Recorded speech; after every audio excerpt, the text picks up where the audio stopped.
Hello friends, எல்லாருக்கும் வணக்கம். நான் இந்த ப்ரொஃபஷனல் க்ளீனிங் ஒர்க் கடந்த 5 வருஷங்களாக பண்ணிகிட்ருக்கேன்.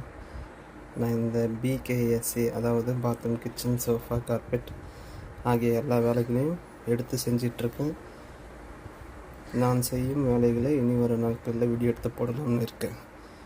உங்கள் அனைவருக்கும் எனது வீடியோ பிடிக்கும்னு நம்புகிறேன். அனைவருக்கும் நன்றி.